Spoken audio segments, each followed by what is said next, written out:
Hi, everyone. I'm back with the Bathrobe Guy, Lost Vibes 100. Thanks for joining. Origin, thanks for joining.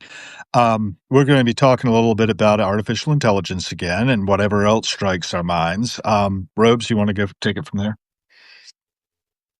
Hello. Hi, I'm Bathrobe Guy. I write over at the Fractal Lounge on Substack. Uh, AI. We were just talking about how useful it is, and how it's kind of hard to explain to people how useful it really is. Um, even this new update with 5, everybody is pretty kind of upset. Like I've heard a lot Right. of really bad feedback. Yeah. Um, and I kind of get it because I mean I've been using ChatGPT for a long time. And when the update hit, it was different. There's some marked differences. Like it doesn't always remember as well. It's getting better. I think they're working out some of the kinks. So I mean the memory was an issue at first, but I think it's getting better. But the tone, the personality shifts. Like people were used to what they were talking to, and they're not real happy about it. It's not the same. It's not the same. Are you there? Yeah, yeah. Oh, good. So your internet connection was unstable. I've asked people to ask us anything as we go, by the way. Oh yeah. Yeah, I have not tried much of Chat GPT-5. I tend to live with Grok 4. I went ahead and paid the extra bit for the expert version Oh and yeah. found it very useful myself. Was posting a lot of things that I basically was like asking questions and having to do a little analyses, and then I would post Right. the output this morning as little articles and off of the phone. I got up at like 3 a.m. and Right. started asking these questions of it, and it satisfied me. I don't know, if it satisfies anybody else. I don't really care too much what other people think. I think that's one of my problems.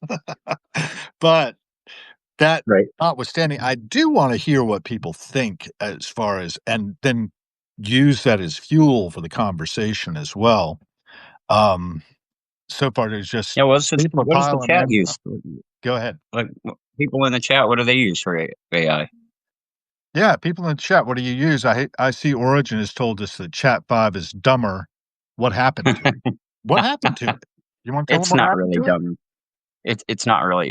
It's just the way it functions now is a little different. The way it's prompting and the way it kind of has to relearn you again, which is weird. But I don't know. I struggled at first. Now after I mean I use it a ton because I mean I'm testing all the time and stuff. So like picking up its little quirks and stuff was pretty quick for me. Well, But quirks like the deeper thinking that it can do now is, I mean, it's improved my ability to work with the FEMT model like a ton. The way it's coding, the things I can get it to do now for can you testing are above what I could do before. give some Simulations it can do. can you give some specifics on that? Yeah, like so when we're trying to do, we were working on black hole mergers, and Oh, I yeah. wanted a really good simulation of what was going on. And we had a pretty good simulation, but it wasn't as granular as I wanted. I needed more. I wanted more particulate to it to to to show mass. Um, Oh, by the way, we need to explain what FEMT is. This is fractal fractal entanglement entanglement mass mass theory. theory. So, Yeah. give a little grounding for the folks who are joining here. Right. So fractal entanglement mass theory is a unification theory of physics that I created within the last 6 months. Um, Huh. I've been working on it for decades, but I mean, I just finalized it in the last, like three 3 months ago. I would say I was finished with an NLE. FEMT is pretty much finished. It's just I have some work to do on the equations to show where they came from and stuff and whatnot. But Right. um, So your work, as they used to say in fourth grade. show your work, right? Yeah, editors are really picky about that too. Yeah, Just saying. I said so, should do it, right? Right. Yeah, yeah. That they don't go, yeah, okay, this is cool. I mean, especially in the physics world, like, Mm, and this is a big ask. It's not like I'm just walking up going, hey, this is a new little piece that goes with the classical model. Let's, add this. I'm saying no, let's mm, throw out the classic model. This is a completely new model. So I mean that's not mm. an easy swallow. People aren't just gonna go, yeah, okay, Right, sure. right. Like I get Buckminster it. Fuller actually said I that, get it. to Yeah. create a new model, and Mhm. okay, so tell us more about it, need to It's an entanglement driven. So basically, at the core, it's an entanglement driven model of space and time. Space and time are emergent from entanglement, as is mass and gravity, and well, pretty much everything else. so everything is emerging from entanglement. Yeah. Elaborate. So it's wow. At the fundamental core of it all, I guess, is a cuboid mesh, fractal mesh structure. Cuboid fractal mesh structure, did I get that right? Yes. Okay. uh, So, okay, if you kind of picture space, like if there was nothing in space, it Mm. was just a Which we static thing. right, we Right, right, thought that's the way it was up until right, recent. right. So all the cubes would be basically the same size. There's nothing there. There's no deviation within the cuboid mesh. What we see is the deviations within the mesh, the cubes getting crushed down together into smaller and smaller regions. So in a region where there was one cube maybe before, now there's billions of them. Hmm, And that's what causes mass. That's what causes gravity. That's why we have shapes, curvature in space, hmm, so on. interesting. So down at the Planck length, which as I Yeah. understand it, correct me if I'm wrong, the Planck length is like the distance that light travels in Yeah, a it's like some stupid, tiny like, little small amount yeah, that's like tiny little bit of time. right. It's the smallest, like, At that amount we can scale measure. Right, at yeah, that right, scale, things are just starting to merge, right? Is that right, right. And I literally had to deal with that within the mathematics. There's a Lorentz, deviation that you have to deal with at that level because I'm saying uh, that space is technically made of little cubes. So the question arises then, why do we see curvature in space? this reminds me of Galaxy Quest when they use that, transporter and they cube everything, right? It turns everything into Right, little cubes to right, move it. right. So Maybe my the bit reason is visionary. the cubes are so small Yes? that they're at the Planck scale. Right. So at that right at that small of a grain, you curvature will rise up, and I've got the mathematics shows it. So I mean, it wasn't Interesting. really hard to show the math either.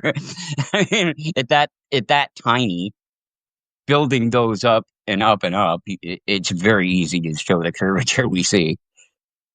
Interesting. It's almost like, three-dimensional pixels is what I'm seeing in my head. Right, right, right, right, There's right, little tiny dots that make up a picture, and then right. y Yeah, and it's but all based on like the density of the mesh itself. hmm, So let's put it into like easy terms. So like let's say it's all based on a zeta density. zeta density. One zeta critical we call it. Okay. So when z reaches a critical level, then mass forms. So let's say to give it easy numbers, let's say that's 250,000 cubes crushed into a little tiny area the size of an electron. Mm. It's probably not the amount, but right. But So there it's is a specific 250,000 amount. cubes. Right. We were Once we talking get that about the 200, affinity of the electron last time, right? right, right. Once we get that 250,000 cubes all crushed down into that one little area, that that triggers. Z critical. That's the critical mass level it needs to reach to become an electron, and then you get an electron. And there's like one electron. And there is kind of just one electron. And it's Yeah, iterated massively, right? yeah, I'm pretty sure. I mean, there's no way to tell them apart. So, Yeah, that's kind of fascinating to me. It's kind of like I've always like watched water flow and thought mm, about all of these little hydrogen and oxygen molecules, right? And how many of them yeah, are flowing by as I wash my hands. And right? I can get really zoned out on that, right? And just thinking about the flow of matter and the Yeah. universe. And hey, where did these come from? Apparently, going into the astronomical idea, they came from comets that crashed into the Earth eons ago. Most of our water. I don't know if they're still thinking that's true, but um, and all the cascading effects that had to happen for you and me to be here now, Oh, I right? know, right? Talking to each other, Yeah, entangled as we are, right? yeah. I love Stay that. Stay entangled. entangled, my friend. Yes. That's exactly why too. Which, and I mean, Oxford.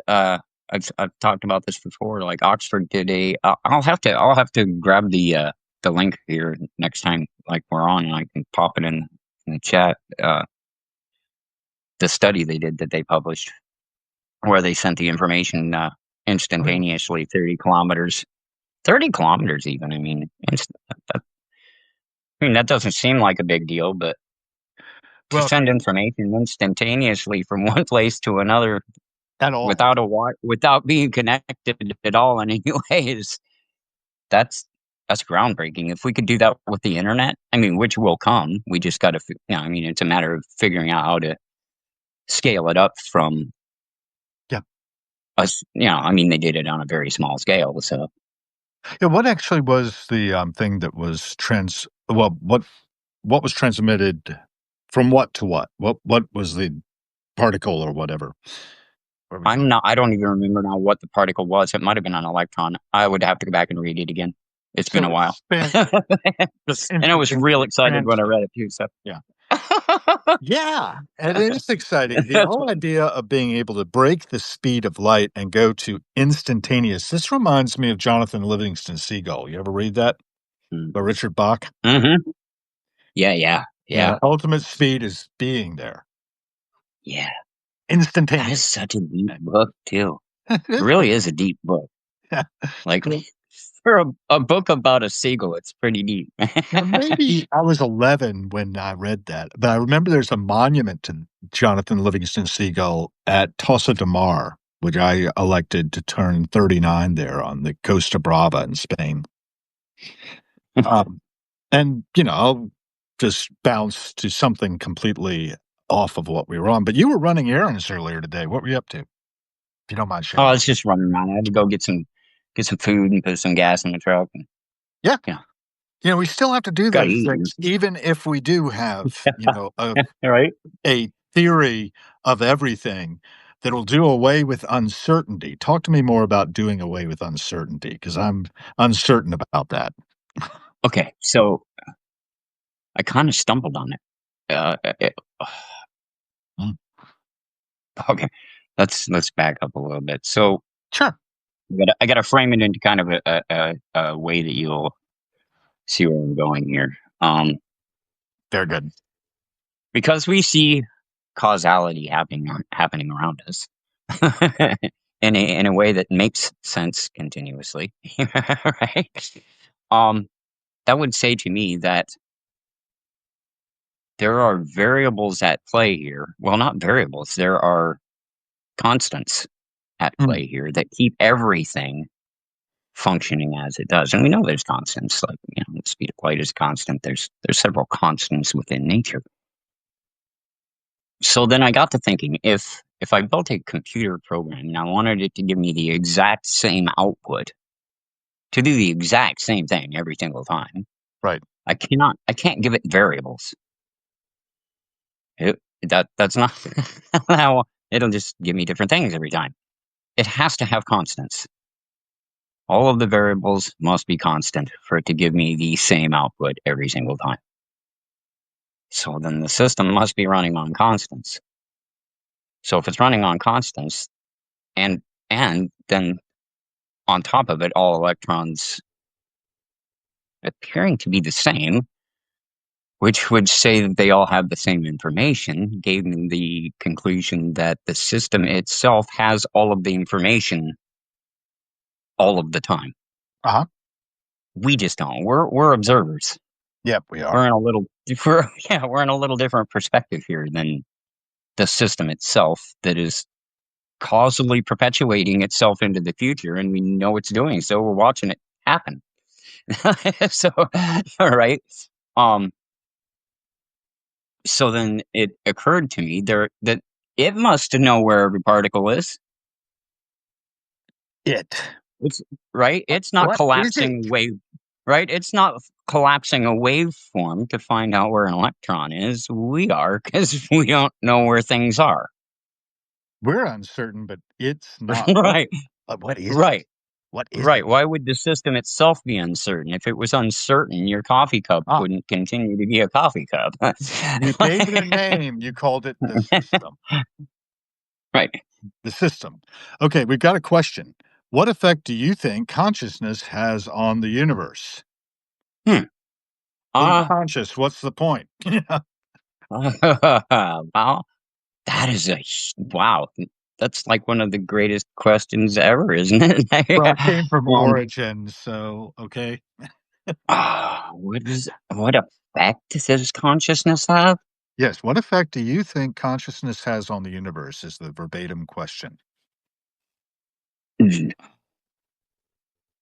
Everything and very little. All right. Specificity now. I think in our own little corner of the universe, Hmm. we have very little effect on the universe as a whole in any given moment.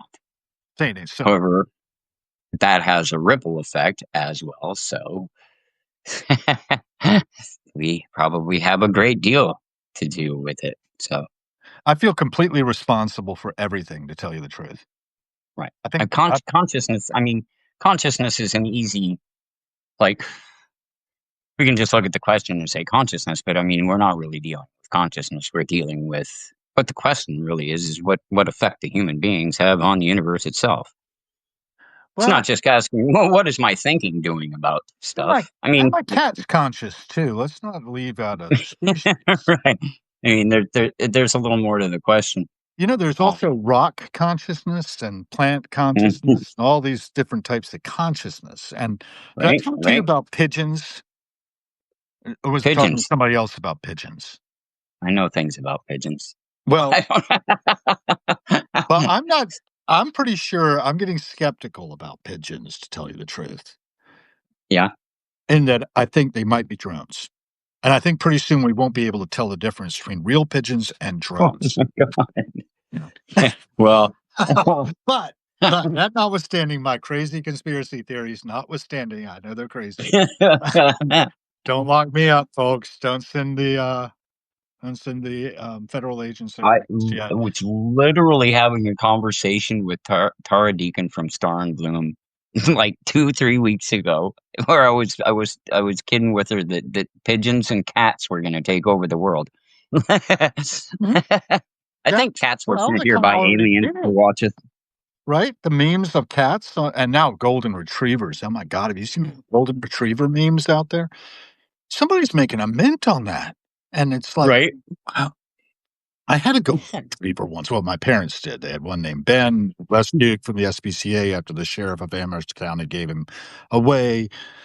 And ripple effects, I was going to Copenhagen. My father and his little black dog, Cooper, went up to Dulles with me and then went down to the mountain house and found that Ben was gone, the golden retriever that belonged to the sheriff who lived next door.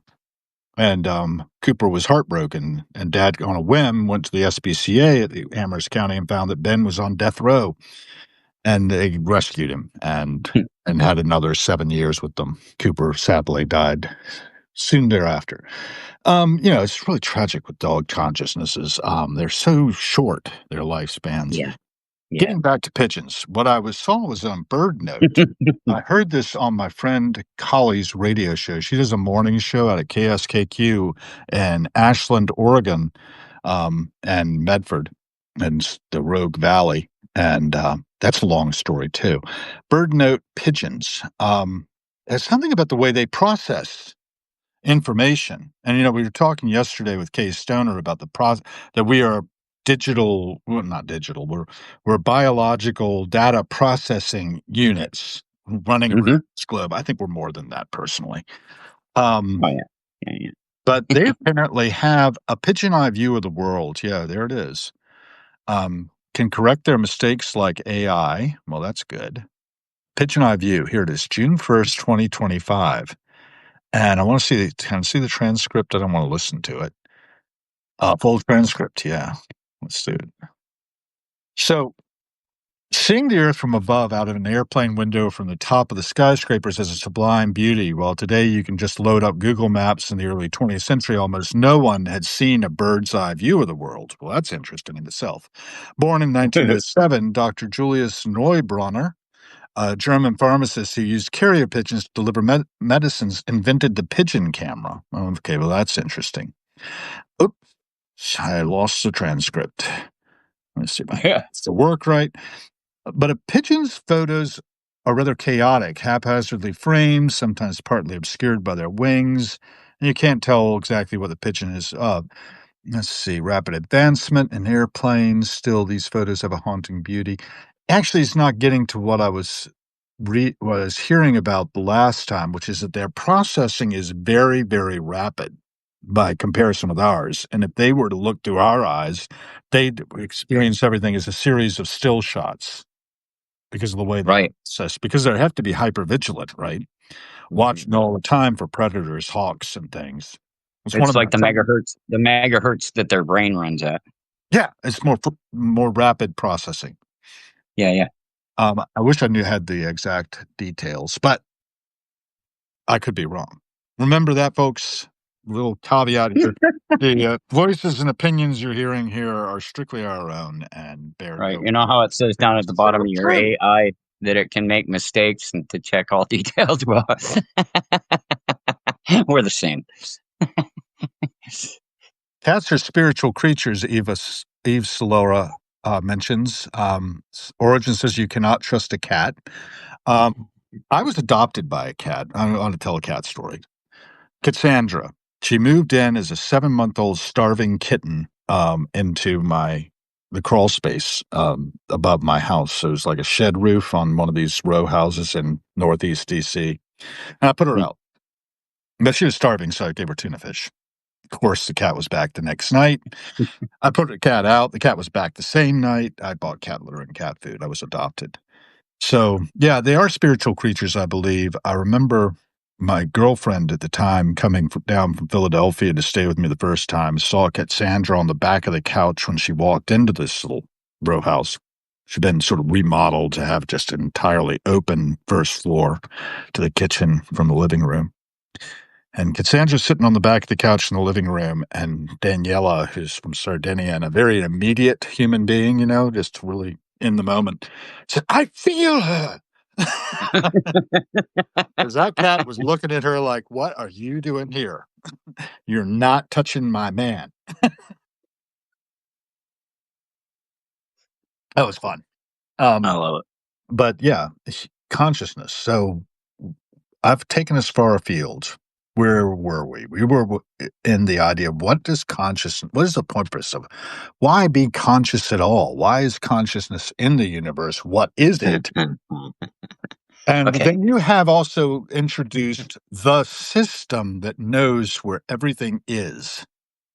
Well, There's no okay. uncertainty in the system. We're uncertain, but it's not. So I was thinking, Okay. I observe, right? And what I'm really observing is deviation in space, Yeah. Deviation in space. right? So Mhm. What was the first thing to observe? What's really observing all of this? You're observing part of it. I'm observing part of it. Everybody's observing their little part of it. Yeah, And we can see that and we can see that there's things to observe.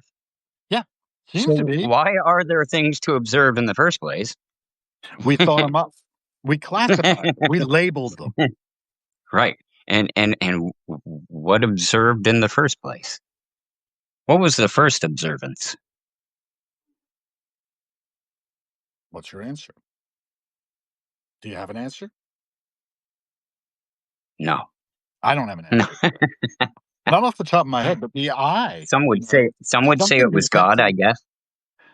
Yeah, the eye evolves, and it evolves in different pathways, right? From different sets of cells.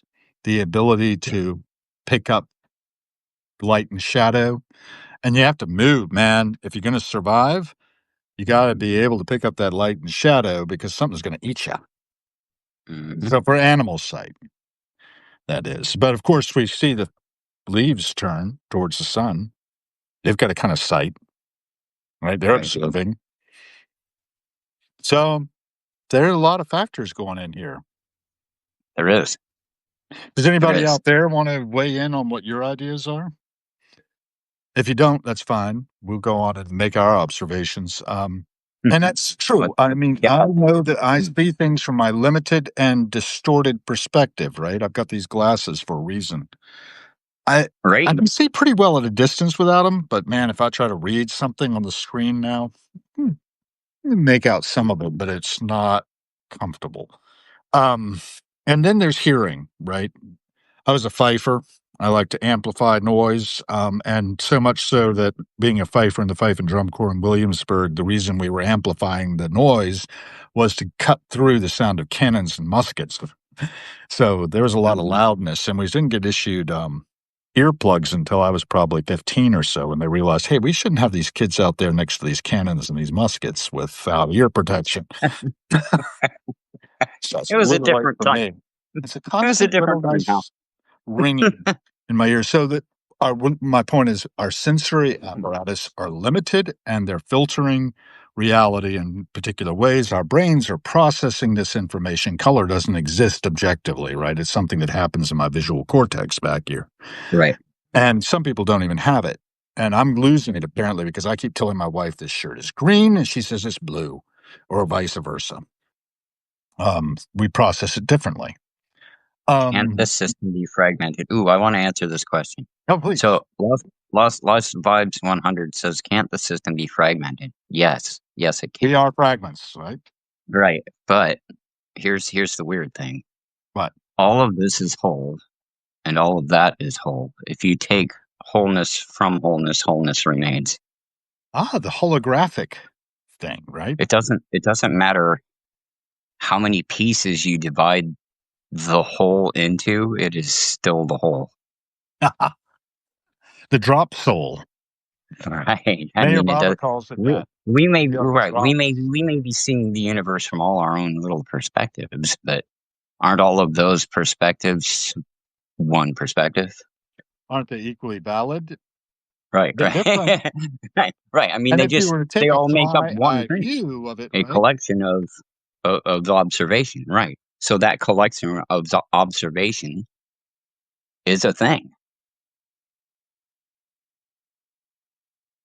So yeah, it could be fragmented, but that doesn't make it not still be the whole. Yeah, I've thought of that. Are you familiar with the web of Indra? Mm-mm. Mm. The web of Indra is like dewdrops on a spider web. Or think of it as a three-dimensional spider web, or a multi-dimensional spider web. And each one of our little universes is like a drop. And each one of it mirrors every other drop around it. They they get the perspective, right? The kind of Mm. hall of mirrors in which we tend to operate. And of course, I Yeah. think we're also labeling things. So I say this is just a sea of quarks around me, Well, different densities of it, right? But there's a whole nevertheless, line there's a whole line of thinking around language and that consciousness is really just language put Mm. into action. It is why we don't remember when we're infants and stuff. We have no labeling. If you have no way to connect to your brain what a couch is, you have nothing to say you saw. You can't say you saw something that you have no label for. So you're not yet conscious. Is that what you're saying? In a sense, yeah. I mean, you don't have personhood and stuff yet. So, Yeah, I was yeah. thinking about Robert Anton Wilson's circuits, in which he talks about that survival, mammalian survival circuit. When you're born, you crawl up on the body, you could to a breast, Mm, you suckle, you're either safe or you're not, right? mm, mm. So you have that sort of on off Right. kind of thing, a binary kind of relationship with your existence. You're either going to survive or you're going to die. Mm, mm. You're either going to be safe and nurtured or you're not. And if you're not, you immediately, start to work to survive, struggle to survive. I mean, there's that whole birth struggle thing to go on. I could go on and often will. So I could wander now into holotropic breath work, Stanislav Grof's research into that, and the regression into past life experience and da da da da da da. I don't know. I'm skeptical about all this stuff, but I've exposed myself to it and said, well, maybe that's true. But then again, maybe not. And then I'm in uncertainty. So people are uncertain, but the system is not. The system, in getting back to fractal entanglement mass theory, the system knows where everything is in order to be, much less function. Right. Um, Right. and infancy, after we get to the point of being linguistic and start to find the rules of the road and experiment with our bodies that we're in.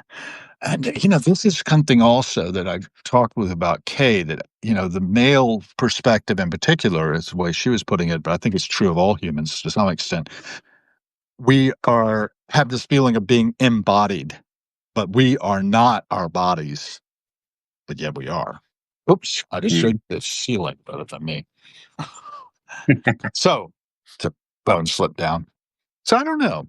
I just am in that mode of thinking about these different circuits we have, the bliss of sharing information through language, which is a step back from reality, from being, right? I think that's Mm. something we touched upon too.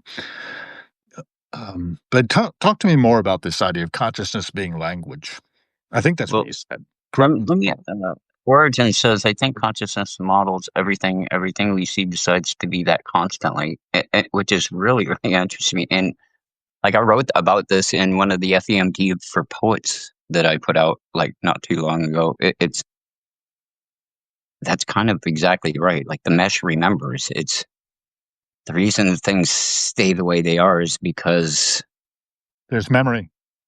there's memory. Yeah, it remembers being that. Right. Or does it all Yeah. wink out of existence at the moment we stop looking at it and just I go don't back think to so. being an indeterminate state? I don't think so because, like I was saying before, okay, if I stop observing, you don't stop observing, But right? yet So there are things if that we all nobody stop is observing. right, so if we all stopped observing, it would still go back to the what observed in the first place.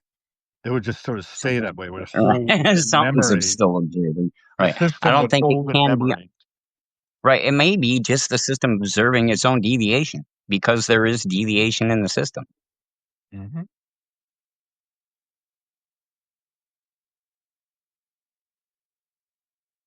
I don't Mm, I don't know either. know. And that's the one thing I'll say that's true is I do not know. I know how it seems to me, and I could be wrong. And that keeps Yeah, me kind of open-minded to the possibility of all kinds of stuff that may be true, maybe not true. One of the things that I right. think that Right. gets people into trouble is a rigidity of belief. And it isn't what I know that gets me into trouble, as I've often said, it's what I know that ain't so. Right. Right. I'm And I agree. I agree. seriously gonna defend this point of view that I have. I do this with my wife all the time, And of course, CC shatters my illusions constantly. Brings me into reality and says, "Hey, you may think you're smart, but," I said, "Hey, if I was smart, I wouldn't be talking." I wouldn't open my mouth in the first place.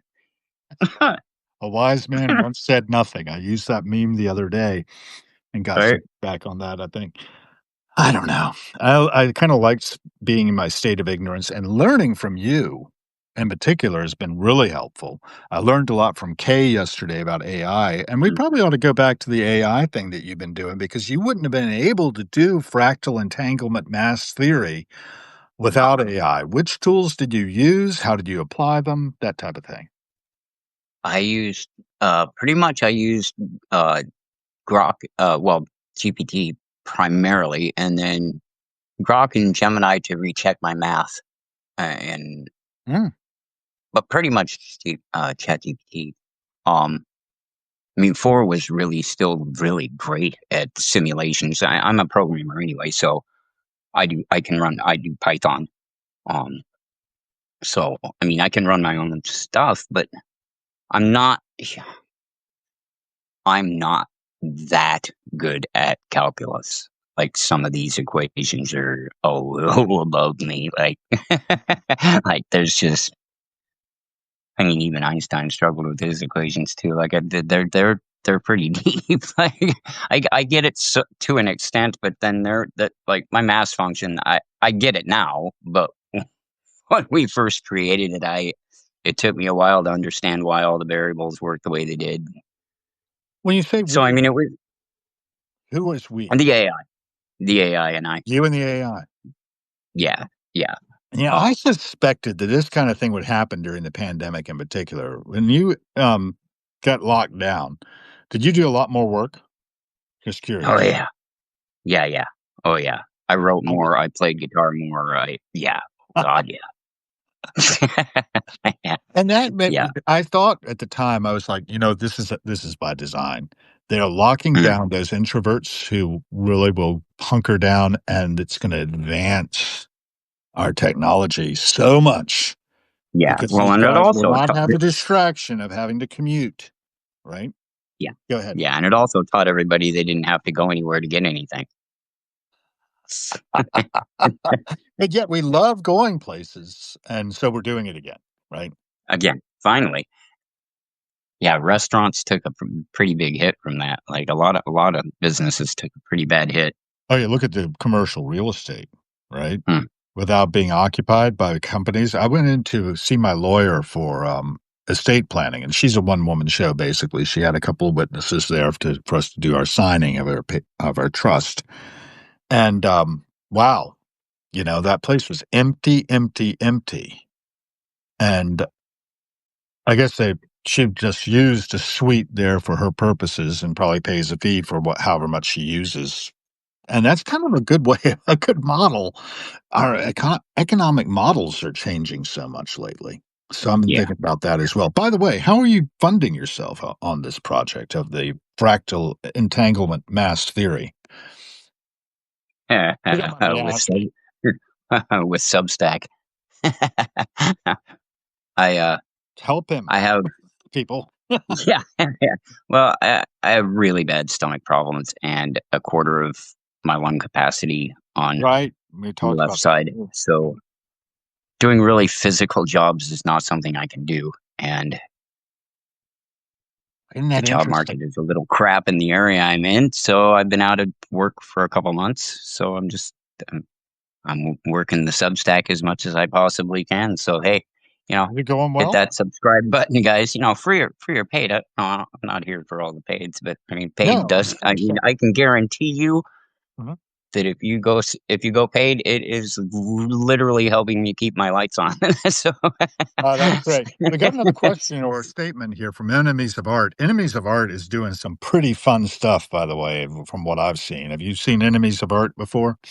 Um, Consciousness exists at the moment of the wave collapse, the universe creating itself through the creating of its own observer, a feedback loop in essence. Thoughts?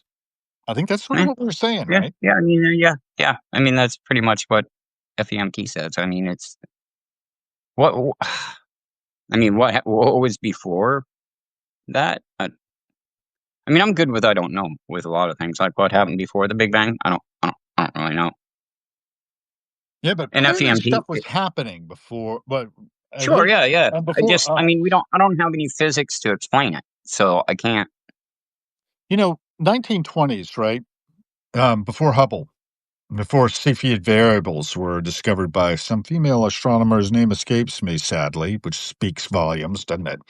Um, Ugh, the idea that the universe was our galaxy was there, that these smudges that are other galaxies outside of ours were just clouds, just nothing, within our right, galaxy. Suddenly it's expanded out further, and, I've been tracing that since I was a kid. I'm only right, 62 years old. We've only gotten to the point of an understanding of our cosmos that we have now right. Yeah, recently. And now I think there's actually one I saw recently, like your fractal entanglement mass theory, that needs to be proven, right? And to become really the new model of the cosmology, I would call it, right? Or would you yeah, call yeah. it something Well, else? Cosmology? yeah, and Hmm. I would cosmology and Physics. quantum mechanics. Yeah, Yeah. quantum mechanics. Yeah, it covers Solve for everything, really. physics, right? It's kind of like Yeah, solve for X, solve for physics. yeah, literally, literally. Uh-huh. And well, what gets me is that there are some theories out there now that we're looking at a hall of mirrors. It is actually not as we perceive it now, as we've projected onto it. Right, right, right, It's kind of like us human beings with each other. I like do a lot of things with sociological kind of organizations, and we project onto each other. I don't really know you. I know my impression of you, mm, right, right, right, and I can only share my projection of myself. I can't even know right. myself. There's a great I would go back to The Who quite often because I think Pete Townshend's a genius. He has this song, "I Don't Even Know Myself." Don't pretend that you know Right. me. I don't even know myself. I think that takes some real humility, and humility and Pete Townsend don't seem to really go together. But anyway, really looking Yeah. forward to next Thursday when I'm gonna be sitting at his feet in Philadelphia. Getting back Nice. to and, that we were talking about that in the context of this uncertainty and yet determinism that cause and effect Mm, of your theory exists, right? mhm. It's almost deterministic in my view, which would say that nothing could Eh, happen except what does because of the variables involved, yes. right? Yeah, I It's mean, a I pinball struggle with that wizard too, thing, right? Go ahead. because I don't personally think that it's that deterministic. Mhm. I think we play a part. I'm just not sure how much. Well, we play a part, but we play a part we have to play. Yeah, Can't and you if you don't believe that's true, and this is how Richard Sapolsky seems to approach it, that's because you couldn't possibly believe it's true, even if it is, right, because of determinism, you right, know? right, It's right, right, right. it's a wicked thing. When I first stumbled on it, it was something that came to me without me And reading then, about it. I I just mean, and then started there's doing the cause and effect analysis and thought, right. I mean, and then there's the whole thing of even if it is deterministic, does that make all of this worthless just "No, because no. yeah, exactly. You know, I mean, I'm gonna it's the same apply thing with value to suffering, things, right? Because I have to apply value to things. I right? I can't do mean, otherwise." it's the same with suffering. I mean, suffering exists, but would Mhm. I rather have been here even with the suffering than have not been here at all? You know, of course I would. Like I'm here, I'm observing. Like I want Right. to be here observing. And we talked about your physical problems, right? That cause you not to be able to do Right. physical work so much. That's really Mm, important to understand that everyone is living with things that no right. one, no one probably pays much attention to the suffering of others as much as we probably.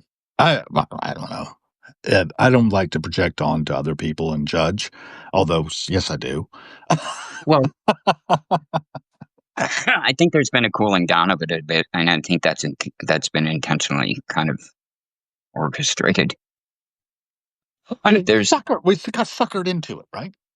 yeah, yeah, yeah. I mean, Let's break the we've kind mold. of dropped the ball on the idea of making sure that our community is held up and that people are taken care of when they're in dire circumstances. There's millions out there right now that are a paycheck away from losing everything they have, and no one will do anything about it. It'll happen, Fall through and the cracks. that'll just be the way it is. Right? You're a worthless cog, and we're gonna take you out of the machine and throw you away. That's it. And We we got to should go for a stop. walk We got to in stop. DC, and we will go for a walk later, probably. And we will flip on Facebook Live, and I will walk down the street, and we will see it. Mm, And because there's a guy out there probably right now with a thing, holding a little piece of cardboard that says "Seeking yeah, Human Kindness," yeah, yeah. and I don't know that he's finding it. I don't show him much. I will tell you that I right now. know. I bank at the same place he does, though. He gets a Social Security check. It's his lifestyle choice in that case, possibly, but he's also we've all made choices that put us where we are. And Right. when somebody falls through the cracks, the heartlessness of it all. We can do things. I mean, I try to. I try to give to charities, right? When I die, for instance, I did my estate planning with Andrea. Andrea's going to be a guest on this, by the way. I got her to agree to that. I don't know if it's going to be next Okay. week. I hope so. But she's a lawyer and a good one. BRYK Law is her Mm. site. So if you need estate planning, see my friend Andrea. She's really brilliant. And we were born actually 10 years and 1 day apart. I'm Oh 10 years wow. and 1 day older. So that was something that was revealed to us as we were doing our estate planning. Um, and what was I saying about all this? I'm leaving half of what Lynn and I leave behind, our bodies to science. We've got to nail down the details there, but that's what's going to happen. Because after I'm done with it, what I need it for. I mean, I thought it'd be compressed into a diamond, maybe she could wear, but no. There's all kinds of different paths you can send your corpus into. But all the whatever wealth we have at the end of the day, and as I look around this place, I'm like, oh my God. I pity the poor fool if I die today. Um, but that'll go to Mr. Rogers, Fred Rogers Institute out in Latrobe, Pennsylvania, where Len's from. And that'll help kids. We don't have kids. So that's Right. important. And then the other Yeah. half is going to Seva.org. If y'all don't know what Seva is, they're restoring sight to the not unnecessarily blind since about 1979. They've done over 5 million, I don't know exactly, probably even more than that now, cataract surgeries to restore sight to people who in the third world for the most part. Can I tell the story how that came about? Would bore you with that one? No, go ahead. Back in 1969, in fact, right about now, in 1969, 56 years ago, there was this thing happening up at New York. You're familiar with that? No. Woodstock.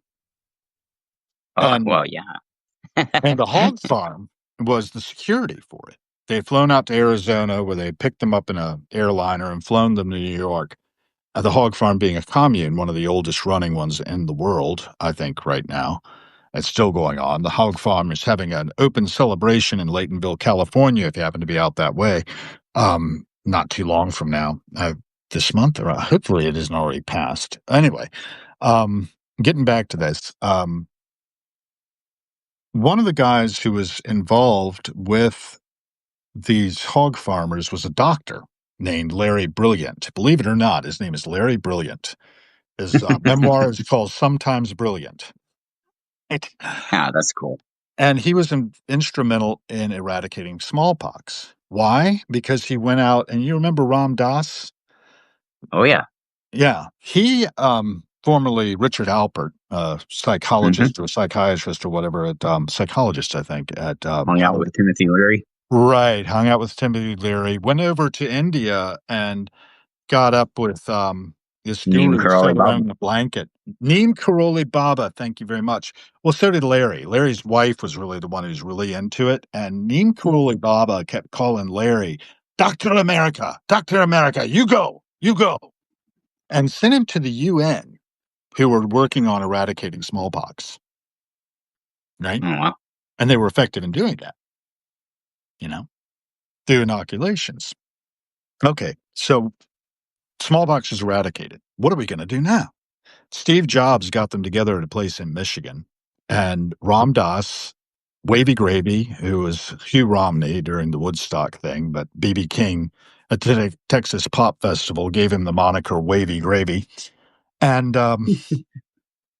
they got together with other people, leaders from the UN, doctors, and politicians and policymakers, and decided, "Oh, we're going to sit here and figure out what do we do next. We've eradicated smallpox. What should we attack next?" And they had traveled after Woodstock.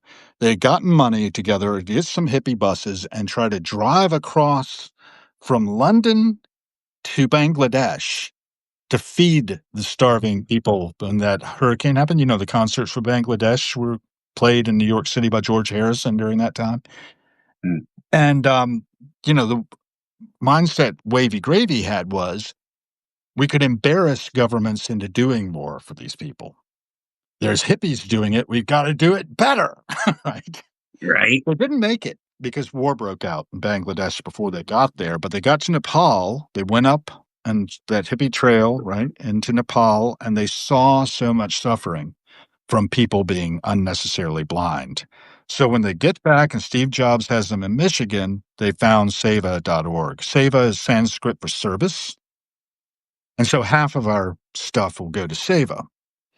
I'm advocating for it here for you all because eyesight to the blind. I mean, can you imagine being blind in the third world, what that would mean? What a burden you would be to your loved ones, what a drag on the economy it is when a $50 operation or less probably now can restore the sight of someone who has cataracts. No, they wouldn't be able to get those otherwise. If you give like $50 to save.org, you're saving somebody's sight. Can you imagine a better gift to give? I can't really think of one off the top of my head. I'm sure there are. I'm sure there are great things that people could do. Teenage Cancer Trust that the WHO is behind, and their Who Cares charity arm. So anyway, we've got a lot of different things we can do to help each other. Origin says it's a beautiful story. I appreciate that. I like telling these stories. I try to tell them whenever I can. I try to amplify them through the noise of cyberspace. That's what we're doing with Robes right now. He's got this thing that really can transform the world, perhaps, if he gets enough support and gets peer review and gets published in journals, X Archive, and what is that called? It's that you need to get published in.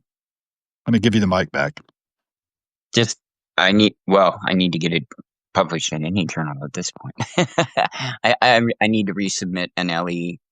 I just finished up the derivatives and derivations for all the math on that, so Mhm. that's solid. It's on my site actually. You can go download the PDF, the whole manuscript, and And that's on read your it. Substack, right? You can just get the Bathrobe Guy Substack. Yep, yep. The final FEMT paper won't be ready for probably, oh, I don't know, maybe another month. Yeah, I got some more testing. I want to do some more testing and good. stuff. So, That's but really once wonderful. that's done, then I'll put the manuscript. That'll be on the site too. And we'll be talking about it, right? Yeah, We'll be yeah. blasting the That noise about it, huh, right? the NLE manuscript I think is 9 pages, maybe 9 or 12, something like that. I can't remember. I'd have to look. But the FEMT one is like 30 pages now. It's massive. Excellent. I had to put so much detail into it. Like it's a unification theory. Like it had to explain a lot of stuff. Well, right. Unification theory. I mean, it was beyond Einstein, wasn't it? It builds on Einstein. Yeah, Yeah.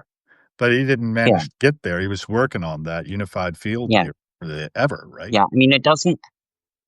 it's like I've said before. I mean, uh, it's like with my equations for the black holes and stuff that it predicts according to the LIGO data. My my equations predict black hole mergers and evaporation better than Hawking's models. But if Hawking had known that entanglement was real, if he'd been here when Oxford did their study and proved that it was real, he would have had that information and used that information, and he would have come up with the equations long before I could have. Ah, He knew the math.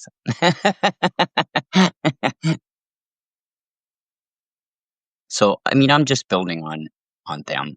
That's all. well, that's great. And I'm kind of like a complete ignorant fool when it comes to physics and things of that sort. I left high school physics and never wanted to go back. You know? um, it's amazing how teachers can transform our lives. I think you were telling me about being 12 years old when you first got sort of hooked into this. Yeah, And do you have a particular teacher that was instrumental? Do you remember? I don't. I It was just your studying. I remember being in class and we were going over the periodic table and I was just fascinated. We were talking about atoms and we'd just gone over like space and stuff and I was just so intrigued about how the model at the time of an atom looked very much like a solar system. And that was just Right. baffling to me. You know what I mean? I was like, that's like the coolest thing in the world. Like, why? So, So, yeah, it's like Horton Hears a Who, right? right? Yeah, I want to know. Like, so I don't know. I've just always really been interested in science. I just want to know, why do things work? Why this? Why that? But I'm also really comfortable with saying I don't know. Yeah, that's good. Any thoughts on timescape theory? I don't know what that is. It explains the observations of dark energy without needing unknown physics. FEMT explains it without dark energy or dark matter. Explains it without those things, or are you saying dark Yeah. energy and dark matter don't exist? Yeah, dark energy and dark matter aren't needed in FEMT. It explains it without it. The expansion rate that I get from the fractal mesh model is uh well yeah, it Does it gets it rid matches so okay. observation? Sorry? Yeah, so it matches observation even better, frankly, because so for the current model, there's a couple expansion uh points within uh what we see of the expansion. So I mean, there was this big bang and everything started to expand, and then there was an acceleration. It accelerated for a bit, and then it Yeah, continued. for Then sure. it accelerated again. And FEMT does it without the accelerations and gets to the same point. Who was Um, the guy who had that it acceleration also theory? Gutfield? oh god, Is that right? I don't even remember. I don't remember. I'll have to look No, it up. But yeah, I oh, remember when that came out and the and it also FEMT also explains the current rate of acceleration of the universe. Why galaxies spin. Um, yeah, no need for dark matter or dark energy. wow, you've done away with them like you did away with uncertainty and my I know, right? I Get I saw Schrodinger's so cat out of the bag, out of the boom. yeah, oh, I know. I'm sorry about Schrodinger's cat, guys. It's dead. It's always I dead. let him out of the box. He's done. He's leaving. It's okay. Have you seen by any chance, right after we talked the last time, my wife and I sat down and I had recorded on the 10th of August, um, Ant-Man and the Wasp: Quantumania. You ever seen that yet? No, It no, reminded me I a don't lot think of so. what you're talking about, called fractal Right, entanglement mass theory. As you get down into the quantum realm, right, they shrink down beyond where you should mhm, not shrink, right, down to that right, Planck length practically, and then just all right. kinds of weirdness happens, particularly with probability, Yeah, yeah, because every probability happens in an infinite universe. Right, right. Do you ever see that Trip to Infinity documentary? I don't think so. It's pretty good. It's on Netflix, I think, or maybe it's on Amazon Prime. I don't know. Oh, that's what I was gonna say. Um, Yeah, go ahead. FEMT. Okay, so the Clay Mathematical Institute, I think in 2000 put out, I think 5 physics problems that were unsolved and offered $1 million Mhm. for each one of them. One of them's been solved, and FEMT solves what's called the Yang-Mills gap theory that they have. So the Yang-Mills gap theory is it's we cannot explain in the current model why mass only forms at this level. Why don't we find masses smaller than that? Smaller than what? I'm Well, lost. like an electron, right? Than the smallest particle that we can find. What is the That's it. smallest particle we can find? It's smaller than the electron, right? Yeah, it is smaller. I think it's a Neutrinos, muon. right? Yeah, Neutrinos it's have mass. Eh? yeah, I think it's a muon. Muon? Okay. I would have to look it up. But yeah, I mean, anyway, but I mean, it's that small, right? There's a lot of them, frankly. There's a lot more particles than people think. Well, right. There really is. I mean, after there's accelerators who've been using, you know, Wow, there's a shitload of them. I'm like, So, right. okay, Well, I mean, okay. okay, I want you to wrap what Well, you're I doing. mean, technically, there's quarks too. So, I mean, a quark is even smaller. So, I mean, I guess a quark might be as small as we can detect at this point. But why? Well, you can't really detect them Why? independently, can you? I don't think Not quarks can really. I mean, exist independently of. yeah. Maybe they And it, do well, I mean, when you break a proton down because you can right. smash a proton into another proton and bam, quarks come out, right? Yes. So, And the law yeah, is but so we don't know hadron collision, why. right? We don't know why mass doesn't form below that, though. There's a level, and that's it. Hmm. So that's weird. Yeah, But FEMT, I mean, it's FEMT explains it because that's the Z critical level. That's it. the Z It critical it level. has to be that amount of right enough. That has to be that amount of cubes, or that's it. It doesn't work. It's the Single system self regulating itself. a single cuboid in FEMT can't exist or does. Well, I mean, yeah, yeah, sure. I mean, That's but I it. mean, That's the basis of everything, right? right? Yeah, yeah.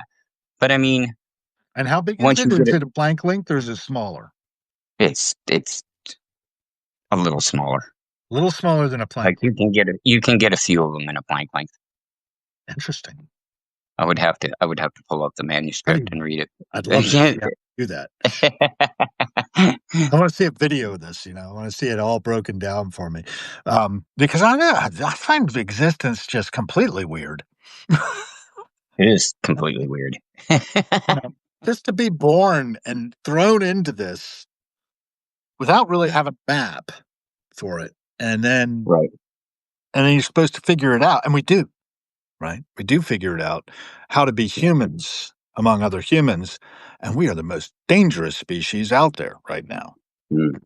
We're really Yeah. bad for the environment. I mean, I think we talked about that a little yesterday too. I think you had some things to say about that. I The yeah, text part of our conversation with Case Stoner, I've right? been kind of talking about that for a while. Like, I mean, it goes into like a lot of the stuff I've been talking about lately. I mean, Yeah, things are there's really a lot of things stuff need to going do on that something. there's a lot of stuff that's been going on that people want to shout about. But there's a lot of underlying things that are going on that we're just totally ignoring and letting slip away that are just Good. as dangerous. I mean, the environment. Uh, Let's talk about them. Let's name them. Let's name them. Claim them. the decline of democracy. Uh, there's, there's a lot going on. Um, Yeah. I don't, Not ready to go there. I don't want to maybe make I'm too anybody depressed or opinionated at anything times. because I'm good at that. You ever hear Nietzsche talk about how the living are merely a subspecies of the dead and a very rare subspecies at that?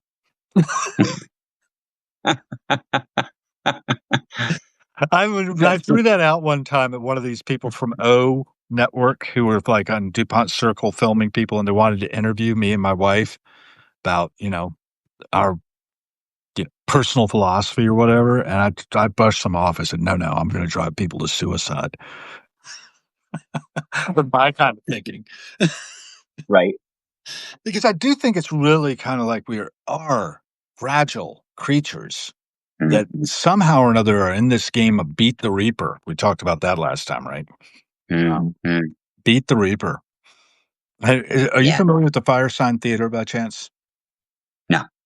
They had a comedy troupe. They were largely LP based in the 60s and 70s, into the 80s, actually. And it probably, I don't know, I don't think all of them survive at this point. They're kind of like Monty Python esque, but they were Californian, I think, mainly. I could be wrong. Fact check me on that. Fire Sign Theater. Great stuff. Really amusing. And one of their things was a little game show called Beat the Reaper. It was dumb, I thought overall, but I liked the idea of it. The idea that we are The Reaper. all in this game and it's a temp job we're on right now. You talked about not having a job right now for a couple of months. Mm. Um, we're on a temp job and we're Yeah. all on a temp job. And we also can now help each other out through paid subscriptions on Substack, like we talked about. I've Right. done that, I think, for you. I've bought you a few teas as well. You can buy him a tea, folks, if you want to. You can buy a coffee too, for that matter. I'm on buy a coffee. I Absolutely. don't really use it a lot. I mean, I won't get mad about it. Yeah, I think you can get a membership of like a subscription to this on a discount, right? Are you still discounting at 70% or something? But Yeah, anyway, yeah. Current my point is subscriptions we can help are each other a out. dollar fifty for a month, and I think $15 for a year right now. Wow, that's damn cheap. I think I got in below that somehow, but I'm not Yeah, averse to I've been running some deals lately. continuing to put my money where my mouth is. A lot of people won't do Right, that. It's true.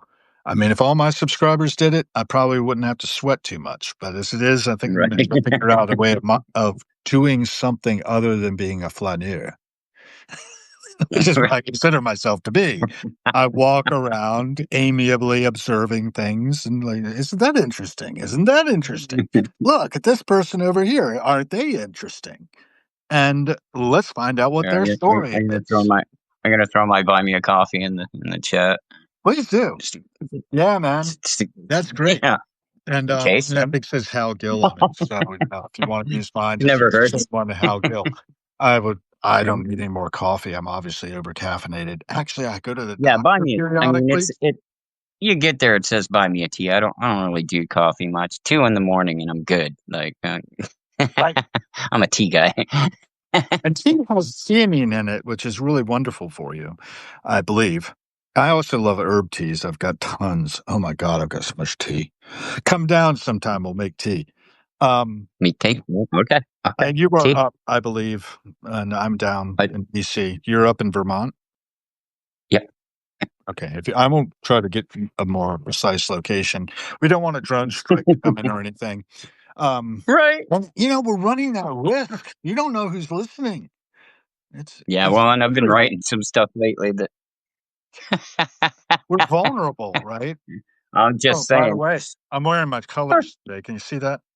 This is my Nice.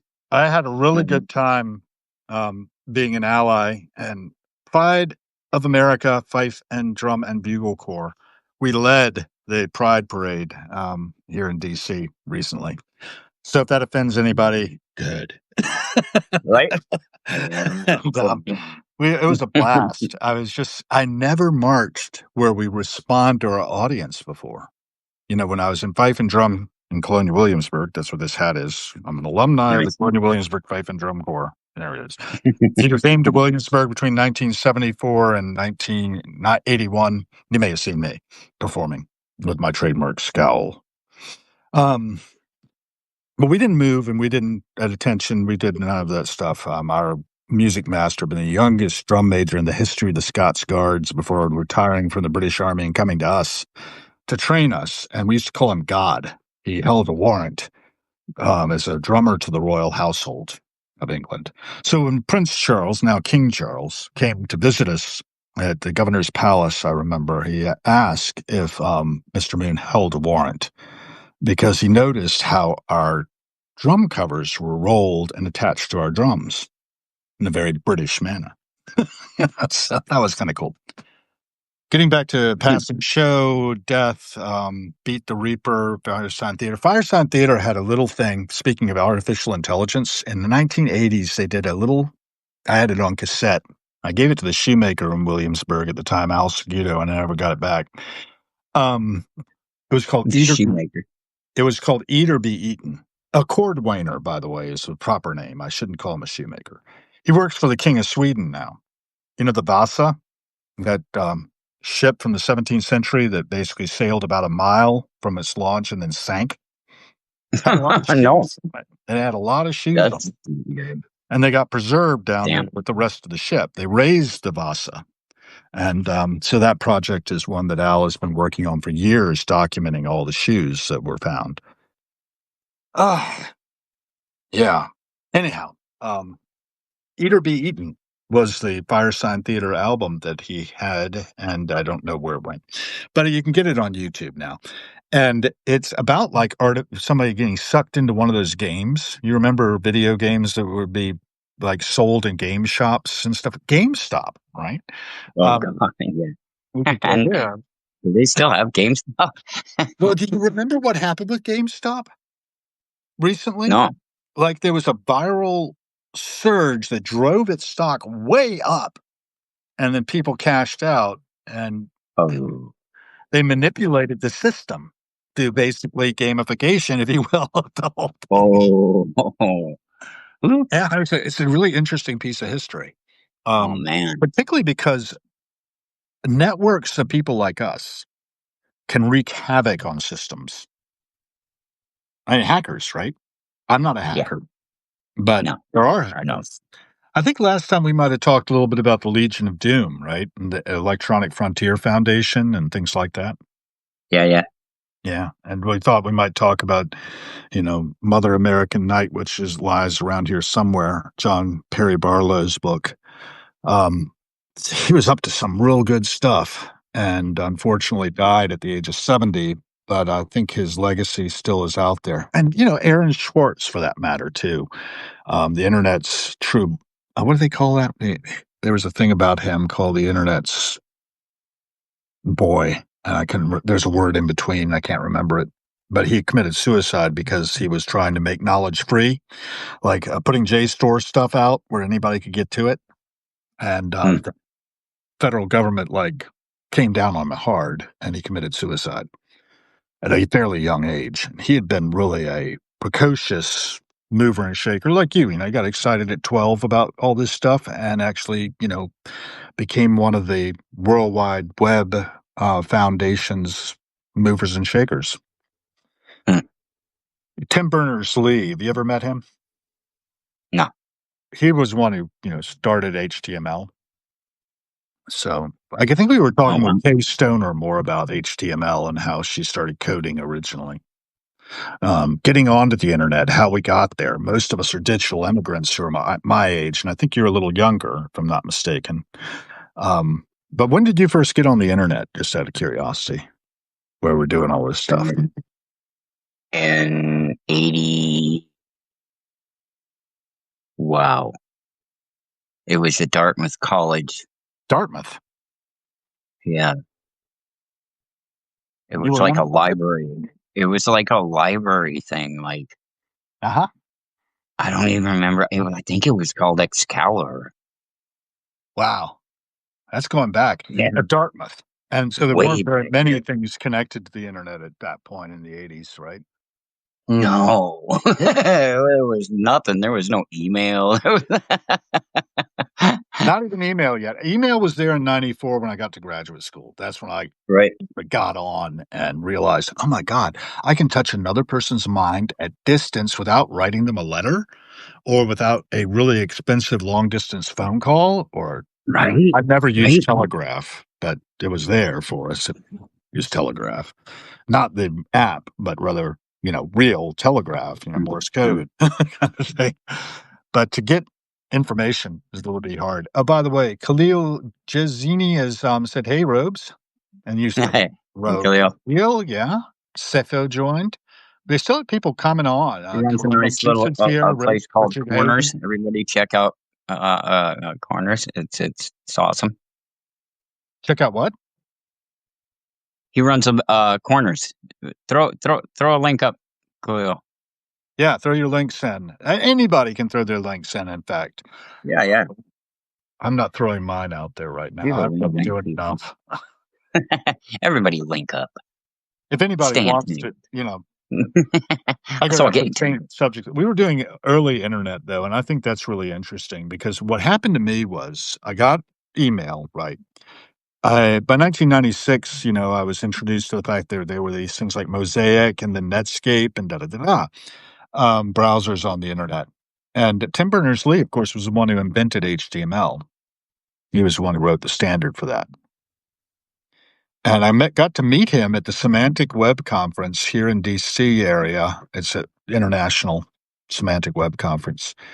Always different places, but it was up in Northern Virginia, just outside of DC, in like 2007 or 2008. I think it was 2008 because I was married already.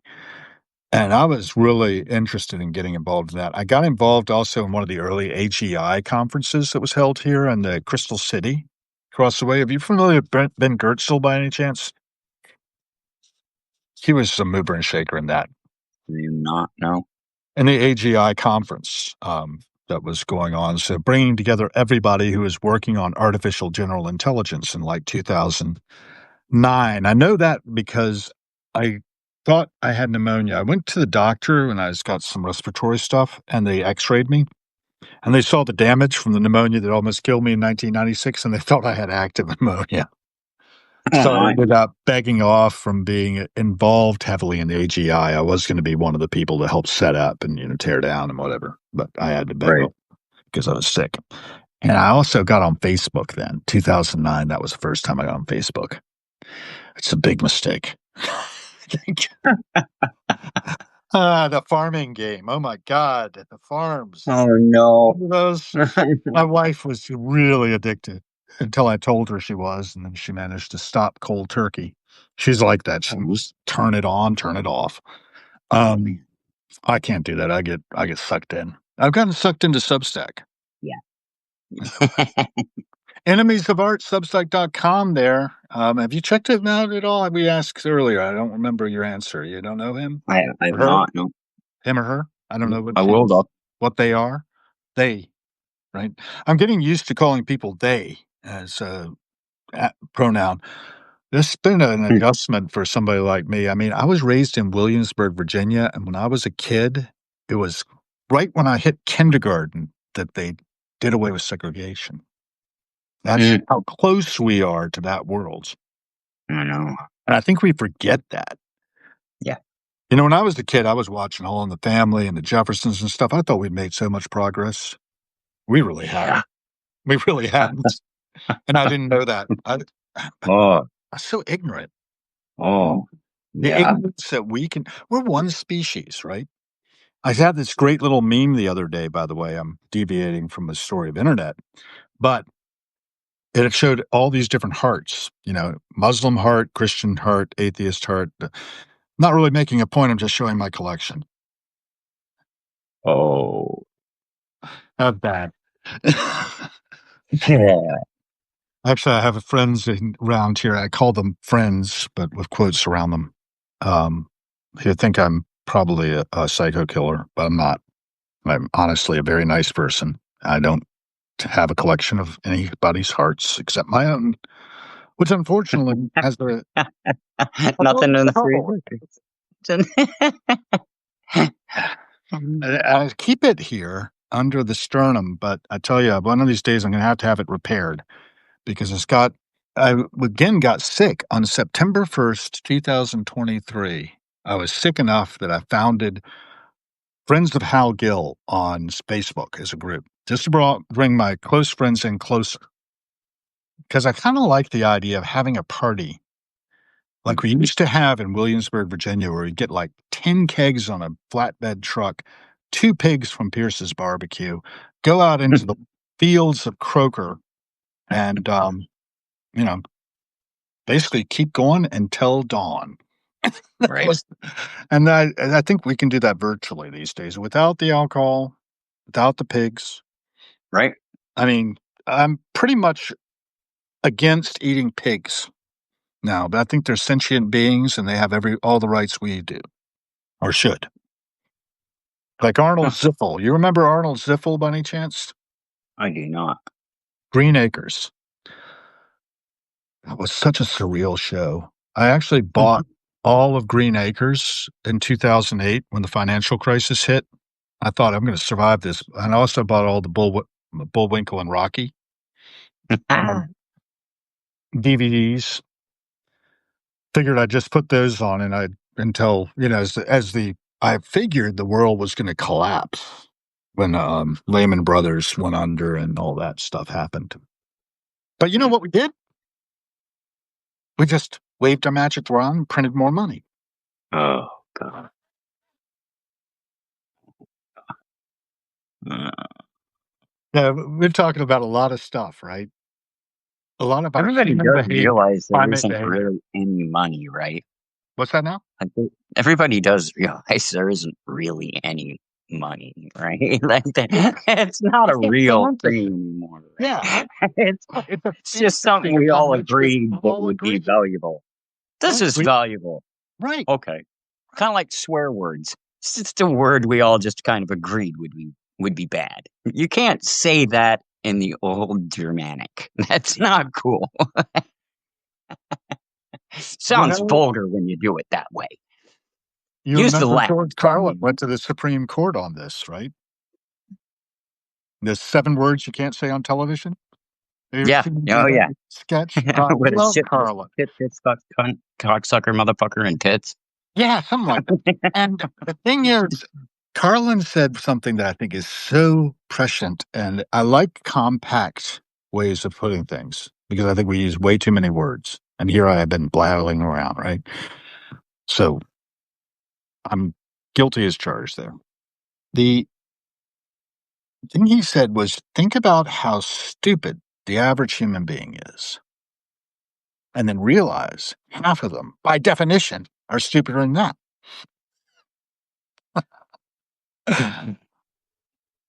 It's Oh, It's a well, wake up it, call, folks. If you're wondering why we're in the world we're in, it's because we co created it with the decisions we made, the actions we took. I have a part in that.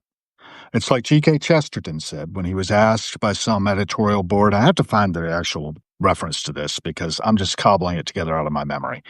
But some editorial board, some magazine or newspaper or something posed this question to a number of different writers said, "Dear sir, what is wrong with the world today?" He just wrote back, "Dear sir, I am." oh, yeah. Well, we are. We are personally responsible for our actions. Each one of us is. If we're actually, adults and we're not like brain damaged or something. And I am brain damaged to some degree. We all are to some degree by just environmental stress, right? But I think I've come out pretty good. And if I have any type of, what do they call it, neurodivergence, I think it's actually a benefit as opposed to a detriment. I do have trouble reading people. And I was talking to Kay yesterday about watching Big Bang Theory. Maybe I talked to you about it too, how I identify with Sheldon more than the other characters. And it scares me because I identify with him, right? I want to identify with Leonard but I don't want to identify with Howard or what's the other guy's name, the Indian one? Um, Raj. Raj, right? I don't want to identify with them. But, you know, Howard, no, I mean, Leonard is a little bit more somebody you might like to identify with because he's geeky and he's got a really beautiful girlfriend. Anyway, by some people's standards, other people's standards, not so much. I mean, there's Right. no accounting for taste. And certainly, I don't have much taste when it comes to anything in particular, except that I have really been lucky. My wife is wonderful, and I like to say I upgraded from gold to platinum I with her. like Uh, that. And she's doesn't dye her hair or anything. She's allowed herself to go pretty solid silver, and I like that. She's, from Latrobe, Pennsylvania. It's hard to be pretentious when you're from Western PA. You know that? Yeah. People are very genuine out there. I mean, a lot of them are anyway. Maybe guess you could probably find a few. I mean, my old friend David Nixon, I had dinner with him at the church Brew Works recently. He was instrumental in testifying to Congress about the need for water quality protections that led to the establishment of the EPA. So he had a role there. We all have the opportunity, I think, to do things that can transform the world for the better, to help each other out. One of the things I did, for instance, was I threw money at a director who made this film. Here's the 10th anniversary edition of it called Wavy Gravy Movie, Saint Misbehavin'. I talked about that before in other things. This is the one I got at the time, which was before the 10th anniversary. Autograph about the director and Wavy and his son, Jordan Romney. He, he named his son at birth Howdy Do Good Tomahawk Truck Stop Gravy because he was born at Oh wow. Tomahawk Truck Stop on the road. And there's the mother, Jahanara, and she signed it there. You know, Wavy is nobody's fool. Notice the get up there. He ran a thing called Nobody for President in 1972, 76, 80. I think they may have stopped at 80 or 84. But nobody should have that much power. Nobody's in Washington working for you. All that campaign Right. slogans that work so well. And then he calls himself Nobody's Fool because he used to wear a fool costume when he was a merry prankster by the name of Hugh Romney. He actually had Bob Dylan for a roommate in 1961 or 62, I think, above the gaslight. I think it was. Is it above Insomnia Cookies now? Last I was down in Greenwich Village. Anyway, how did I get to that? Oh, well, I threw some money at Michelle Ezrick, the director of that. That was her first film, Ripple Effect Films. She asked for help from and got D.A. Pennebaker, who was a documentary filmmaker who did Don't Look Back and Eat the Document, I think as well, for Bob Dylan back in the 60s. And he also did, I think he was instrumental in Monterey Pop, if you ever saw that rock doc. Anyhow, what was I saying about this? Oh, well, I asked her what she was doing next when I went to a panel that these guys were on and got that autographed copy up in Pennsylvania at the Bryn Mawr Cinema, where they were screening it ahead of a Ardmore Music Hall thing called Unlimited Devotion that they still do every year as a benefit for Rex Foundation and Camp Winter Rainbow, which Wade founded when his wife wanted to go to Sufi camp and they needed somebody to watch the kids so their parents could be, focusing on their Sufi camp activities. He would entertain the kids. So it became Camp Winter Rainbow. Well, Michelle was working on a film about Daryl Hammond of Saturday Night Live. You know who that is? Oh yeah, yeah. Impersonator. He did Sean Connery on Jeopardy against Will Ferrell. That's very funny. Feral. Will Ferrell was playing Alex Trebek, and he would call on Sean Connery as Daryl Hammond doing that. And he would always get the thing wrong. I remember particularly an album cover was the category. Well, the Sean Connery character read it as, "I'll take anal bum cover for." That's an album cover. Anyway, that's Daryl Hammond. This film she was doing about him was about his synesthesia that he got from deep trauma and his many misdiagnoses by folks who thought he had something really, mentally wrong with him, and he did. But it was a mental injury more than a mental illness. And the film Oh, is called Cracked Up. It was on Netflix for quite a while. It's really beautifully shot. I think if you need a trigger warning on it, we are talking about a child who was abused by his mother. And I think we're all traumatized by our parents at some level or another because we're primates, you know, we're being raised by other primates. And most of our folks, we don't have a whole lot of skills for this kind of thing when we first start it, After the eighth child, maybe it's easier, I don't know, but we're not having families that are that big anymore. And I wanna forgive everything, of course, that ever happened with my mother and such, but my sister was heavily scarred and, still is in a lot of ways, and I don't think she has the tools that I have, so I wanna put them in the hands of other people as much as I can. So I did fund, Mm. partially, a little bit, the what I could do in my micro philanthropy idea, this film, and I'm in the credits, which is kinda cool. It's Harold Gill, and that just sort of moved me a lot. I didn't expect that. I didn't think I gave enough to really warrant it, but she had me in the freaking credits at the end of it. I watched a screening at this convention of this organization, American Organization of Child Advocates, the Child Advocates of America, maybe it is.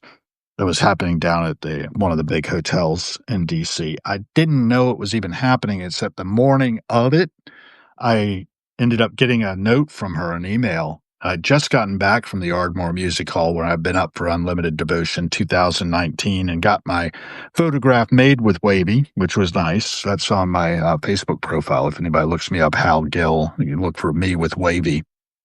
And what's that about 2019? Hey, Wave. Uh, I refreshed my browser and it turned off the mute. oh, there you go. What are you saying now? That's cool. I'm done. So over to you. Handing off the mic. Told my little story about trauma, right? That's what I'm about. And misdiagnosis of trauma. The fact that people are got mental injuries that end up sending them into spirals, falling through the cracks we were talking about, right? You've got a lot of homeless people on the streets. A lot of them is because they cleaned out St. Elizabeth's and made it DHS campus. Go ahead. Yeah. Over to you. I got nothing. Actually, you got a lot. It- And actually, we're going long, I guess, too. I don't know what your time constraints are like. I like to be respectful of people's time, like we talked about last time. We talked for I 113 probably got to make minutes. dinner here pretty soon, but I'm good for a little bit. Yes. Well, I think that we could probably wrap it too. We've had a lot of people join. If you got questions, agree about a pun hallucination, somebody said. Printer go brr, somebody said. I don't know what that's about. Beth Cruz has put in her link to her Substack. Thank you for that. Hey, That by is the way, awesome. guys, if you use notes, you can amplify this. When we leave, the comments will disappear, I'm afraid. We don't retain those, but you can comment on it. I have my thing plugged in this time. Last time Robes and I talked, my power went out. I got so excited I forgot to plug my phone in, even though I was in the bunker. So, it'll be pushed out on YouTube. It'll be pushed out on various streaming platforms automatically by Substack. I wanna plug Substack too. I think it's wonderful. I think Yeah. everyone should be on it. I think it feels like the early days of the internet when anybody could say anything to anyone and they're not Mm. censoring us. Even if I need to be censored, nobody's doing it yet. Well, I mean, let's maybe a hope they drone don't. strike will be pulled in on the bunker, but I mean, you're gonna have to be really good to get me. Have good aim, man. I tell you what, I mean, I'm right in the same building as Maxine Waters, if you know who that is. Congresswoman from California for many years. But she's a sweetheart. She jumps when she sees me coming because she's always nervous because she doesn't get Secret Service protection, right? And she's kind of controversial. Um, Yeah. yeah, Mm. not that being a politician doesn't automatically make you a target, and that's No, scary. It's it also shouldn't. scary that they're all bought right now. Feels like the say we have. We do have power. People have the power. We do. Just like We Patti do. Smith said, in that song. I like to amplify Patty whenever I can. That's one of my inspirations for doing this. If you go to Patti Smith on Substack and you subscribe, I don't know if she does it for all her free subscribers, but definitely her paid subscribers. I'm a founding subscriber for her because I like to put my money where my mouth is, right? Um, Mm. well, not that I have a lot, but I can move the needle a little bit with things I support. That money is Right? energy, right? We were talking about how money is not really anything, right? But it is Mm, energy, and time yeah. is money. That's a currency as well. Right. So, thank you for your generosity, for one thing. All your Yeah. generosity, everybody here. We've had the 45, 46 now people. No, well, the two of us, so 45 other people have Yeah. actually taken the time to listen to a little bit of what we have to say to each other. I'm always so blown away and just humbled. Like, I don't, Yes. that 45 people are on here to listen to us. Like, I don't, okay. Right. I have nobody in particular, but Thanks, yet, everybody. yeah, yet at the same time, I Seriously. mean, robes too, is to my mind, I don't know how famous you are in your domain, but you're getting more famous with me, and I don't know about famous. we're all kind of let's, equal in this let's now. not It's a let's leveling not thing. get crazy now. Well, it's a leveling thing, right? So there's a lot of people who know I exist. That always humbles me too. And I think that's the right response. Yeah, Gratitude and humility. yeah, Don't get caught. yeah. Not that you would, No, and not that I and hope I won't be. I'm so blown away that I I literally just came on here to put out my physics stuff and then put out a couple poems and stuff, and people read them, and I was just wow. astonished and Yeah. like I'm I'm blown right away. Like I have as many subscribers as I do just boggles my mind. Like it boggles my mind. I love that. I was just showing this thing. I don't know if you can see it, Ropes, but Hmm. it's a little abstractish kind of merman, I guess. I don't know what it is. But I I like love it. amplifying artists, and this one is a little signed 50 of 100, print Nice. I keep up here with my fifes. I gotta get this thing mounted. I've gotta get everything Yeah, yeah. Oh, but speaking of that, that's I done. I'm Well, doing yeah, I'm go gonna ahead. start a podcast soon. Ah, The Fractal Fractal Lounge. Lounge. You've already started. And I'm looking for other Substack artists to get a hold of me and send me their original music. So All I right. would like to do it like I want to do it like a radio show. So I play, and maybe I'm gonna start out probably a half hour and maybe 5, 6 songs. Do some silly weather, some silly news, chat a little bit, have some guests on. Yeah, have a good time, play other artists' music, and get it out there and help other Yep. people. And I've got my fife right here, so I might do a little fifing for you or tin whistling or something. Nice.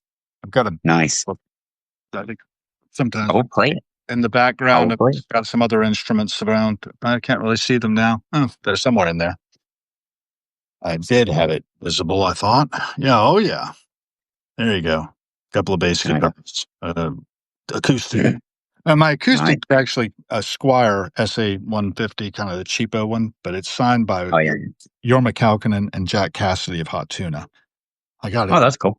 fundraiser for Camp Winter Rainbow because I like to move the needle for people for causes that I think are really important. And if you don't know what Winter Rainbow is, I should say what it is.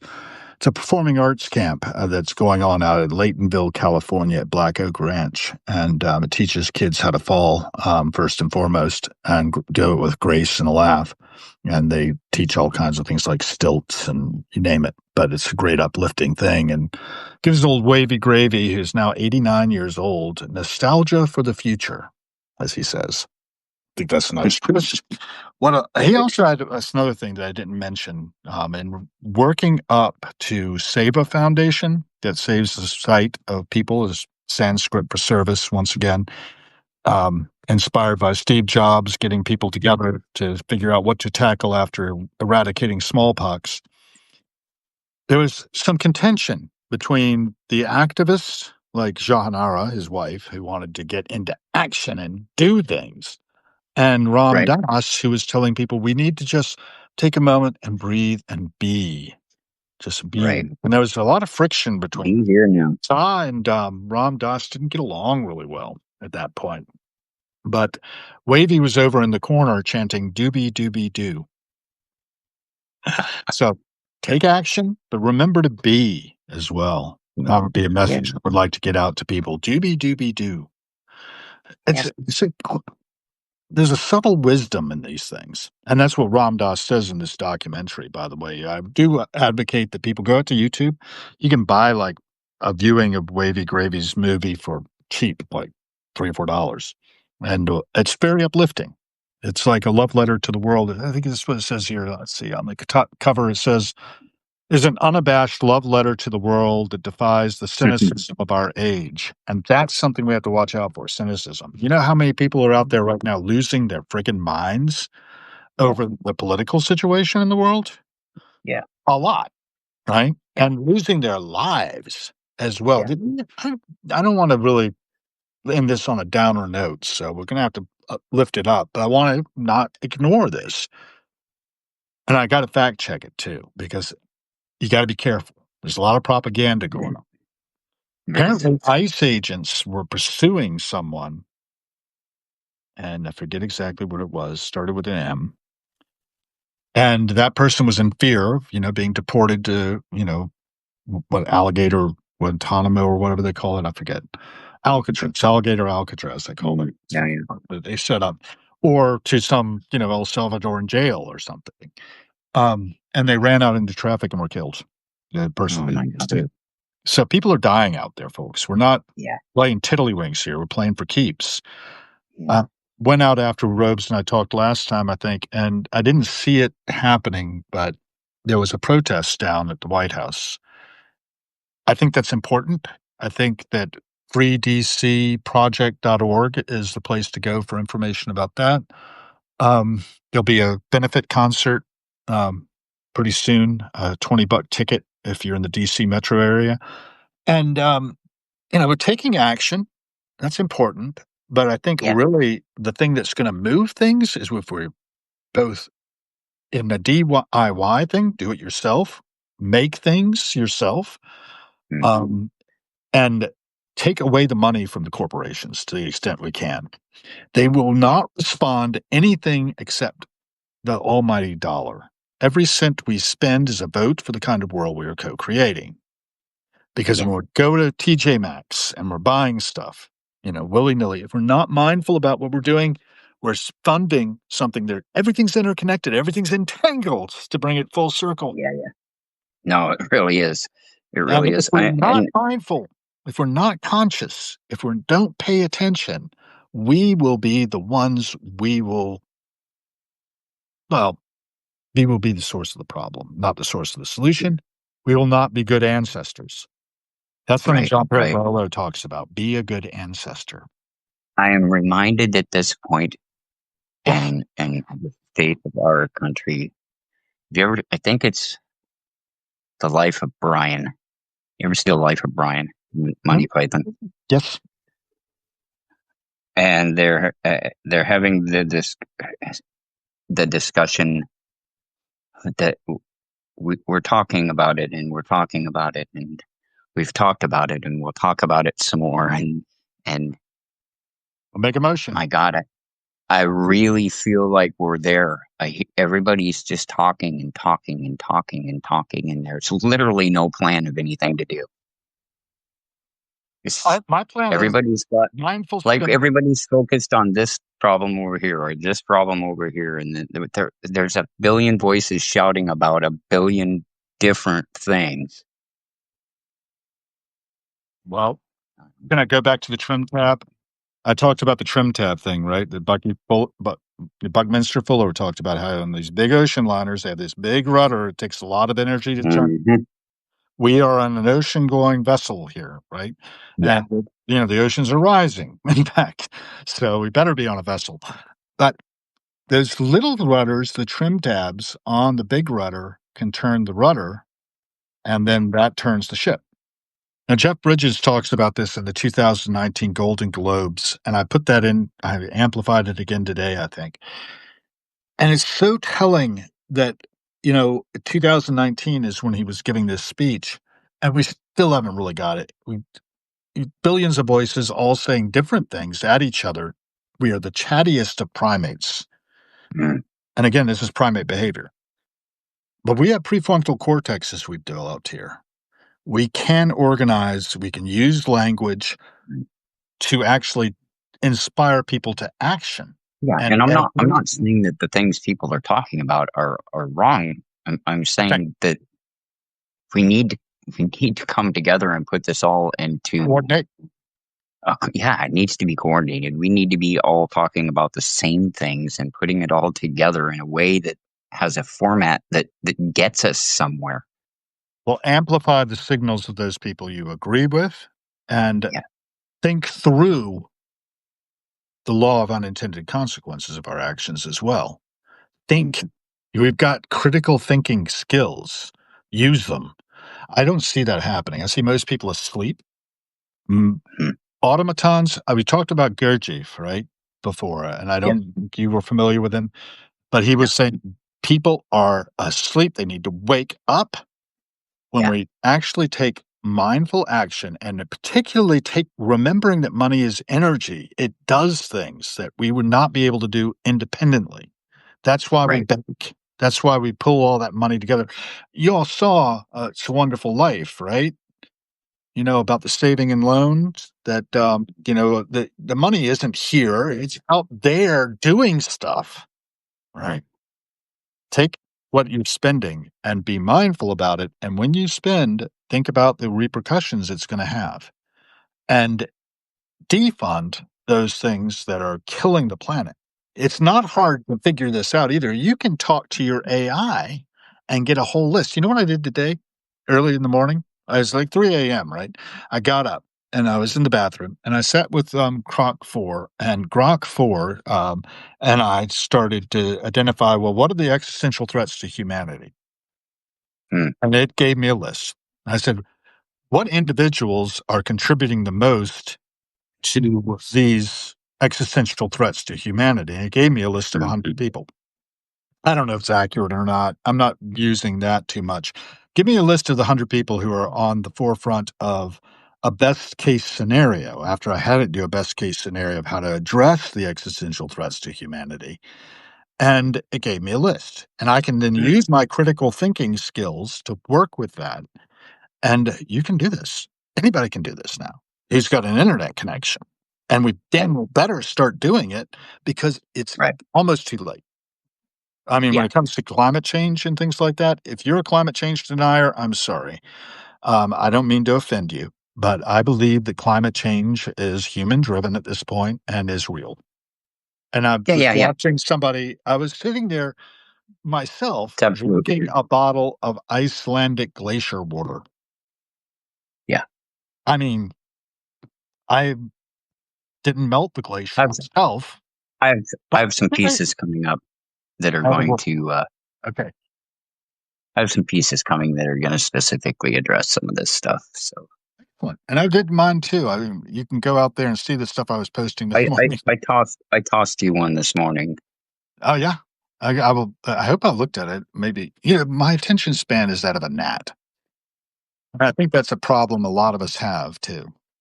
Yeah, I will go I back and passed check. it If I around didn't the see it room. yet, I will see it. Yeah, I've been passing it. Yeah, yeah. It's a Good work in show, hey, progress. Robes. And I really do appreciate your time. I think that Yeah, I appreciate everybody else who stopped in. I think we are at 47 other people have joined yeah, us at one point or another. Anybody else say anything substantive that we need to say? Agreed upon elucidation. Heather Murata joined Eric's Corner. Heather Murata said Raj, so that goes back a ways yeah, uh, into the conversation. Well, David Gross was here, Liam Daramodi, Joe, or yeah, Kelly, Rachel Hendricks, Carrie P. Allen, Beth Cruz says thank you. And thank you. Thank you all. absolutely. She's got a orange check. I think that means something. I mean, What is she it? has You know hundreds what of paid orange checks subscribers. I mean, mean? she's a top seller. Top seller? Yep. Wow. Beth Cruz, you got to come on and tell us all your secrets. Anybody can come on and tell us all our secrets. And tomorrow, I want to plug this one more time. Oh, darn. Ah, there it is. I'm gonna be talking at 10 a.m. if all goes well, I think, with David A. Andelman. He wrote A Shattered Peace, Versailles 1919 and the Price We Pay Today, among other things. He has another thing called the Red Line Project, I believe, and I'm really excited, to have him join. He's been very generous in saying that he would do so. Um, Nice. and I'm now looking to see if I have an email. We were emailing, actually, believe it or not. That's so primitive, but there you go. I get so much email from Substack now. I've got to figure out how to reset it so I don't get quite so much because I honestly can't keep up. Oh, whoop, here we go. Tomorrow we need to hit the road by 8 a.m. Blah blah blah blah blah blah. So we could do 10 a.m. Sunday, Monday. We're going to move it to Sunday, and that's where we'll go. He's so delighted to do your Substack Cool. vid, so that's kind of cool. Nice. Nice. David A. Andelman. Look him up, and I'm going to wrap it here. You good? I'm good. Thank you so, so much. Thank you, man. Nah to the idea of sharing our secrets. That's fine. No harm, no foul. Out of here. It's all good. Hasta la vista. Thanks. Or Stay not. entangled, everybody. Stay entangled.